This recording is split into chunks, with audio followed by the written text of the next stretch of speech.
Simon Lue-Fong, we're not there yet, but we're getting closer. So what happens to emerging market bonds when the Federal Reserve finally hikes rates? Well, we've had a little bit of an experience of that already. So in December, obviously in 2015, the Fed hiked rates. The market reacted badly to that. Obviously, we also had the tapering in May 2013, where emerging market assets performed badly in that. We are more prepared for it to the extent that the market is already priced in probably about another 25. And there are some expectations that that may be the last one. If that's true, then I think that emerging market assets can sell through that. But what about emerging market central banks? Can they continue to ease if the Fed is tightening? So what we've seen since during the period that the expectations that the Fed would move rates higher is we've seen EM manufacturers cut rates, but we've seen EM commodity producers raise rates. So I think that, if the Fed are near the end of their cycle, and I know it's a very short cycle of just 2 hikes effectively, potentially, then I think that we will be able to see EM central banks ease rates, particularly if inflation keeps falling. All right, so here's the question investors really want to know. Are the big gains over in the emerging markets, not just bonds, but equity as well? Because if you look at the EEM, which is the ETF that tracks emerging markets, that's up around 18% this year versus a 6% gain in the S&P. And your fund is up about 14% this year.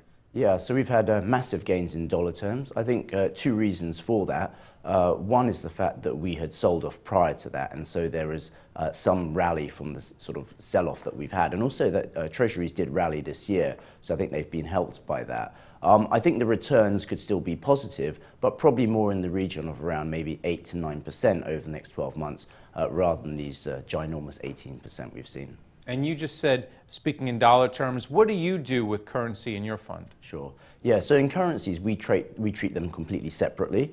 So we're very prepared to hedge out currency risk, i.e. buy dollars and sell EM currencies. So right now, we're trying to protect the portfolio by being underweight the Brazilian real, the Mexican peso, the Russian ruble, and the Turkish lira. All right, and which countries do you favor the most now? You're investing in emerging market sovereigns. Which countries do you like the best? Sure. We like Latin America as a general theme, and just because the political story there is one of change from the sort of left socialist style to a more center, pro-growth, pro-reform. Therefore, we like Argentina, who had a new president last year.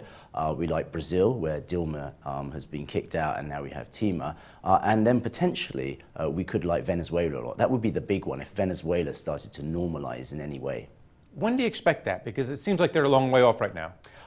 Well, given the very close nature that we have to the recall referendum, which is going on right now, I think the potential for change in Venezuela from a political aspect could be within the next 12 to 24 months. All right, thanks a lot for coming on and talking about it. Thanks a lot, Greg. Thank you for watching The Street.